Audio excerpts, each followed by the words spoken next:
get this, our planning laws don't consider climate change. In fact, our planning laws don't even mention climate change. And when it comes to the big decisions about planning, what will be built where, you'd think that the overshadowing of your neighbours, the impact on infrastructure, and crucially, the impact on climate change would be at the centre of our planning. But if you thought that, you'd be wrong. It doesn't matter whether the development is a small home, an entire city block, or even a coal mine.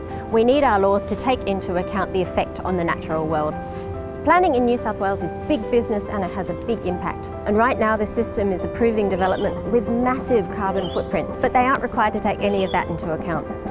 We need laws that will force developers and government to take damage to the climate into consideration. We need to plan for climate change, or we are planning to fail. So what is our vision for planning in New South Wales? It's green open spaces that people want to spend time in. It's about building smart buildings that are going to be energy efficient, that are concerned about the climate. There will be increased density in places like Sydney. But the question is, what future city do we want to build? Do we want those endless rows of skyscrapers?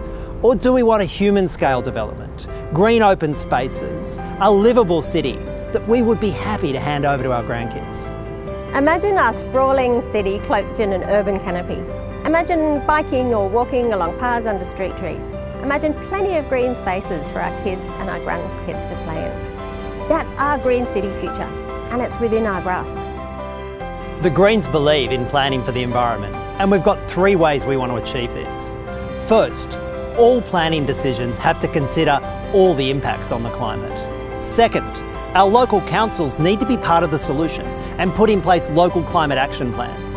And third, we want to ensure that we build our tree canopies and our urban forests with enforceable tree canopy targets. We know there can be a brighter future, a greener future, a more sustainable future, and we want to achieve it. We want to bring this legislation to Parliament, and we're hoping for cross-party support.